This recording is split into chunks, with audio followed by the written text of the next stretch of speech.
சாய் பக்தர்களுக்கு என் அன்பு வணக்கங்கள். ஓம் சாயனம். என் அன்பு குழந்தையே, நீண்ட காலமாக தடைப்பட்ட காரியம் வெற்றிகரமாக முடியப் போகிறது. நம்பிக்கையோடு இரு. ஆரம்ப காலத்தில் உனக்கு எதுவுமே தெரியாமல் இருந்தது. சிறு பிள்ளையை போன்று நடந்து கொண்டாய். அதனால் உன்னை காப்பதற்காக நான் எப்பொழுதும் உன்னுடன் வரவேண்டி இருந்தது. இனியும் உன்மேல் துன்பங்கள் தொடராமல் பாதுகாக்கத்தான் செய்வேன். உனது ஒவ்வொரு செயலையும் என்னிடம் அர்ப்பணிப்பு பட்டால் உனக்கு வெற்றிகளை வரச் செய்வேன். அதாவது தாய்ப்பறவை தன் குஞ்சுகளை தன் இறகுகள் வைத்து காப்பது போல உன்னை நான் காப்பாற்றுவேன். துக்கம் தொண்டையை அடைப்பதற்கு முன்னே அதற்கான காரணத்தை நிவர்த்தி செய்து நிச்சயம் உன்னை காப்பாற்றுவேன். இப்படியெல்லாம் உன்னை வழிநடத்தி வந்து இப்பொழுது உனக்கு சுதந்திரம் தந்துள்ளேன். நீயே நடைப்பழகு. என் அற்புதங்களையும் மகிமைகளையும் மற்றவர்கள் உணர்ந்து கொள்ள உனது நாவினை பயன்படுத்து.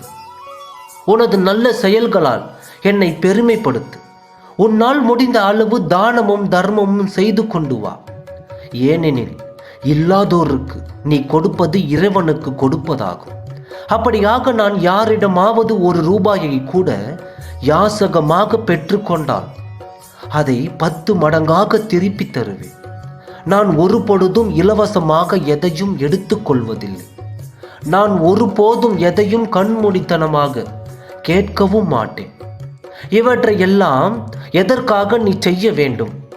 இவற்றையெல்லாம் நீ எதற்காக செய்ய வேண்டும் என்றால், நான் கூறினேன் அல்லவா, நீண்ட காலமாக தடைப்பட்ட காரியம் நிச்சயமாக வெற்றிகரமாக முடியும். அதற்காக நீ செய்ய வேண்டியவை தான் இவை.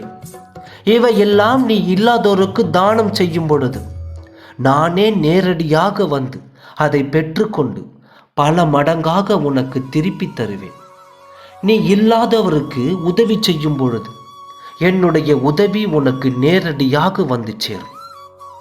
உதவி செய்யும் அளவிற்கு என்னிடம் பொன்னோ பொருளோ இல்லை அப்பா என்று நீ கூறினால், உதவி என்பது பொருளால் மட்டும் தருவதில்லை. சில ஆறுதல் வார்த்தைகள் கூட மனதிற்கு உதவியாக இருக்கும். பண உதவி மட்டும் இங்கு உதவியாக இல்லை.